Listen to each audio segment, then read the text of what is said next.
this is D15-519-168. Just state your name, Ms. Tyra. You can sit. Danielle Tyra. All right, good.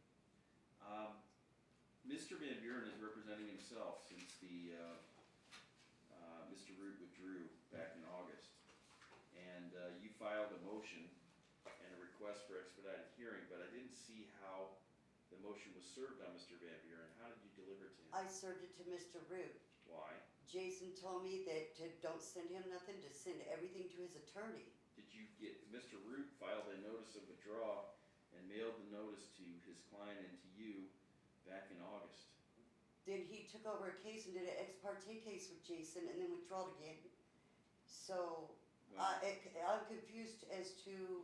Okay, well it's problematic if he's not here. Yeah. But I did want to. The other thing is, you filed a motion and you asked me for an emergency hearing before Thanksgiving.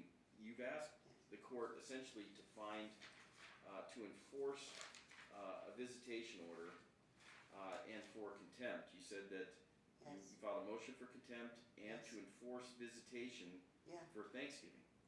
Well, it's not only for Thanksgiving. I guess we got through the things. That's what you filed. Okay. The court, well, let's just back up even further. You know, because you have filed these notices, there have been several notices filed, but this matter's on appeal. But they're allowed. They said that you're allowed to make short-term adjustments or hearings. I have authority to enforce orders. Okay. That's called collateral jurisdiction. And this case is in front of, I believe, the Court of Appeals. The last notice that I have says that this case was transferred to the Court of Appeals. So I am certainly, or the court certainly wants to make sure that the court orders that exist are followed. Those orders, and the most recent orders, is the order from, the findings and orders from February 15, 2017 is the order we're talking about. Right. That was from the evidentiary hearing. So what I'm saying is that if there is a provision of the order that is not being followed, this court under the collateral jurisdiction would make sure that it gets followed. Okay. The reason why we did not issue an order shortening the time for the hearing before was that you were asking the court for an emergency hearing before Thanksgiving to grant you Thanksgiving this year. I see your point there. And the Thanksgiving provision at page 14 said that you have Thanksgiving in odd-numbered years. Okay, right. Jason, okay, I've shared Dustin every Thanksgiving. There was some confusion, and I believe he had him last year. And when I had to beg his mom because I've always shared Dustin, he brought Dustin to me for like the last day of the week that he was going to be out here. But this is a situation where the confusion is coming in. What am I supposed to do with new situations that have arose, as in Jason punching a table, telling Dustin it should be his face? My son's hitting things now. He's hitting his controller. His anger's, it's all bad. And I can't bring this up to the Supreme or to the appeals court because this is a new situation, right? Well, look, the appeals process, I don't have to tell you this, unfortunately can be slow, okay? What you need is the appeals process to be resolved. When you exercise your right to appeal the decision of the court, it essentially takes the case out of the court's hands to deal with normal stuff. Now, and part of the problem is this, you have filed papers alleging, I guess, abuse and neglect of your child. Absolutely. While the matter has been pending. And when he came and got an ex parte order to get Dustin, he completely lied about all that. Even the police, there was no abuse. I wasn't delusional. My son did not want to leave with him. Was afraid of the uncle and him. It was my son. My son is almost as tall as me. And I told the police, I said, what do you guys want me to do? He does not want to go. You want me to drag him out, kicking his scream? He's almost my size. He's 10 years old. Okay? I'm kind of in a spot there. And I've been backing my son, in that situation. For For 2 weeks he spent with his head under a blanket watching YouTube when he came to me the first 7 weeks of summer visit. But my whole point is he brought this, he completely lied. He showed you one paper of what we've spoken about. He says that I came out and yelled. No. He came pounding on my door repeatedly, scared the living crap out of my son, and I gave you all the text messages so you could read it and see for yourself. He completely misled and lied to get this. My son, at the end, was forced out. CPS did show up. They said he had to go because there was a court order and that I was going to go to jail the next day if my son didn't go with him. My son was forced out by the police. Well, the court is going to enforce the orders.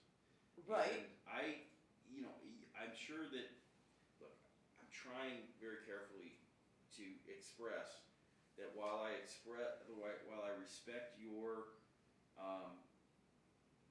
position that the court erred in its decision, or you don't agree with the court's decision, the court still has to enforce the orders and expects you to follow the orders. Correct, I understand. And there have been a bunch of different things that have happened since the appeals were filed where Child Protective Services or the police have interacted with you and the child and with Dad. Only with Jason calling him on me, pretty much. Well, I understand, but none of those interactions have resulted in a conclusion that Dad is abusing or neglecting the child. Right. The lady, and that's what I did provide the proof of that. The CPS lady said that I didn't have anything that showed, and I understood the day that Dustin came to me on June 20th, I didn't have it at that particular moment. Dustin was out of medications, he was running wild in the home, he didn't have any medication at all, and his ADHD was off the charts. I didn't have that particular paper in front of me at that point in time, but I did find it, and I did submit it to you, where it shows June 20th, where I texted him and I asked him, what happened, Jason, here? What went on? And he automatically, you're a lunatic, this and that. We can't talk, me and my son, he hangs up on us. Well, you have joint legal custody. The court has ordered visitation that would allow you contact with your son. The court hasn't taken your custodial time. Have you gathered information from his school to determine how he's doing as far as attendance? I'm not allowed to call the school because my legal right was taken away from you. Well, no, I didn't take away your legal rights. You still have the same rights as long as you don't interfere with in other words, you have to follow the court order. And yes, sir, I understand that completely, but I was never harassing anybody at that school because he has a section 504, and I was trying to point out when I was in here last time, he is still, in the 4th grade, was below grade level still. And that was one of the situations that you looked at when you changed custody. It wasn't that he was being neglected. He has a learning disorder disability. That's the kind of placement he was in. And I was only trying to point out that he is still, after a year and a half of being with Jason, he is still below grade level. Now that he pushes him on to 5th grade, my son's going in there now, he's getting in fights, he's picking on, and he's being picked on. He's been in the principal's office. He hits everything. I mean, my son's anger is bad. Me and my son think, God, I have a good relationship, but he needs help. And Jason doing things like hitting the table and telling him it should have been his face was the most recent thing. That's why I have been doing everything and repeatedly coming back here because it's serious. Well, when was the last time you saw your son? Even though he was here for the 2 weeks of Thanksgiving? You saw it. Did you see your son during that time? No. When was the last time you saw him? Was it Labor Day weekend or was it... Has it been a month, a week, 2 months? Almost 2 months. When are you scheduled to see him next? On the 26th of this month. Okay, and you're supposed to have him from the 26th until the first week in January? He doesn't go back to school until the 9th, so probably the 8th. Okay. And Jason, in spring break, I've only got 1 week, and I could, send out the proof of that. He has given me 1 week each spring break. All right. Well, I, this is for the record anyway for today. I do have concerns that you filed your motion and you mailed it to counsel who had withdrawn. So there's no real showing of service on Mr. Vanburen, and Mr. Vanburen is not here. The court has addressed the procedural posture of the case with Ms. Tyra, and she is aware that the matter is on appeal, which limits the court's jurisdiction. This court does have jurisdiction, as she said, to enforce the orders. But in reviewing the order and looking at this primary request for relief, the court determined that there was no violation of the order, and that what she's really asking for the court to do is to consider reopening the custody issues based on what's happened since the last order. This court will enforce the rightful visitation from the most recent custodial order, but the court does not certify, which I'm required to tell the appellate court whether the court is certifying or not certifying a remand or a reopening of the custody issue. That appeal process needs to play out. And the court is not certifying that it would ask for a remand of the case for the purpose of reopening the issue of custody. The court will enforce your rights related to the order that's pending. The most recent custodial order will be enforced. So I've explained to you why the court did not grant an expedited hearing for your motion, and explained why we're not going to relitigate the issue of custody now. And my hope is that the appeal process will get resolved as soon as possible. Okay, what am I supposed to do with these I mean, when it comes to abuse, what am I supposed to do with any new situation? Even though I have challenged you or talked to you about being accountable for your calling Child Protective Services or other folks, I have not said ever. Basically, what the court has told you is, I'm preserving your rights, but you are accountable for the decisions that you make and the actions you take. And if you make allegations that are not supported, then the court can take that into consideration as to whether or not it affects your rights. So I don't want you to say, look, the judge said I can't make reports if I think my child is being abused or neglected. Right. I'm saying that if you make those reports, they better be substantiated. And I've ordered the Division of Family Services records. I got a file that's this thick that was provided that you have seen. The court, has made an order to have those produced, and your concerns have not been substantiated by the child welfare agencies. Okay, but there is in California, Orange County, the custodian of records, and I could provide it again, the lady's phone number, that the caseworker, that she told me when this first went on, where the dad swung him by the arm and smacked him on the bed by his wrist. He swung him in a circle and it popped his neck. That was when my son, the first time this whole mess started. She told me that she put it in with the custodian of records that my son verified. Yes, this is what he's done. Yes, this is what's happening. But she couldn't do nothing about it because of their laws and their standards. It was after 30 days. My son couldn't say how long the time frame was, but we know it was past 30 days. And when she seen him, there was no bruise on him at that point. Because this is after, because I can't talk to Dustin when he's with Jason. Dustin is not allowed to bone. Dustin is not allowed to talk to me. He is just not allowed. And Jason it's really ugly.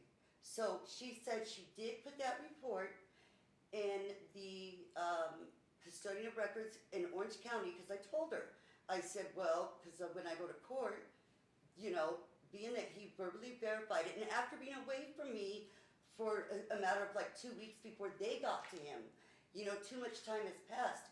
But she said for the courts out here in the situation, that she would document it, and she put it in her report that my son did verify that what I said was true, but they could not remove him out of the home. Now, I don't, which of course I wouldn't want Dustin removed out of the home and taken to a stranger's home. I mean, but I'm over here panicked. The guy is very abusive. The uncle is a habitual drug felon, DUI. And Jason has moved and not even reported it to me. He's not stable. My son is staying with the uncle. The uncle's not good for him. It's not. He did 16 years. The last time was in 2015. He was released for his third DUI. This is the one. There's a lot of problems. I wouldn't be constantly making an issue of it and coming back here, knowing. I mean, that's why I'm repeatedly here, because it is serious. And the CPS worker was told my son was 8 years old. He's 10. So, but my head's swimming with all these different. I'm sure it things. is, because so is mine. It's because I have. to keep I up mean, with it I looked all. at your motion that you filed, and I'm looking. This was filed on the 13th of November, and I'm not even sure that some of the things you're talking about even happened this year. Yeah, I filed them. Not this year. It could have been in 17. It was definitely in 2017. The one specific situation that I'm talking about, the CPS worker in Orange County, and I don't have that paper on me. Well, and things like where Jason lives. I have no clue. Dustin lives with his father, doesn't he? I don't get to talk to Dustin. Well, I know, Dustin is left here in Vegas with the grandmother while Jason stays in California. He's not allowed to see me or call me. Well, I don't. Look, if Dustin somehow wasn't living with his father, that would be a change in circumstance. That might be a basis for the court to. They say. But he's going to school and living with his father according to him. Okay. That's according. Right. He stays the night at his uncle's house. I know this because Dustin, he took the uncle's phone. That's another thing. He hit the uncle, my son. That's not the same thing. Staying with grandma or the uncle. Grandma lives out here in Vegas, though. He could be in California and leave Dustin here, and I'm not allowed to see my son. She don't have a legal right. I wouldn't necessarily disagree with you. It depends on the circumstances. Okay? Right. Understood, which I don't want to. I've never tried to. I've always shared my son with the grandmother and Jason. And this has been turned around to where it says, no, that I'm not. I'm causing problem. It's not been like that. All right. I can't. If Mr. Mr. Van I Buren's not here, understand. I've already probably interacted, we're on the record, but I'm trying to explain because I do realize that when you get to the point where you feel like something has to be done, you file, and that includes notices of appeals and pleadings and everything. And I don't want you to think that the court doesn't read the paperwork or doesn't care about the paperwork, but there are legal standards that are required to be met, and the court has to conclude that the appeal process, that this is not an exception to the appeal process, and that the court is denying the motion on both jurisdictional grounds and on the merits, and that hopefully that appeal process will get resolved sooner rather than later. Okay. Right. So we're not going to reopen the matter today. The court has heard you, and we're done for the day. Okay? All right. That's all for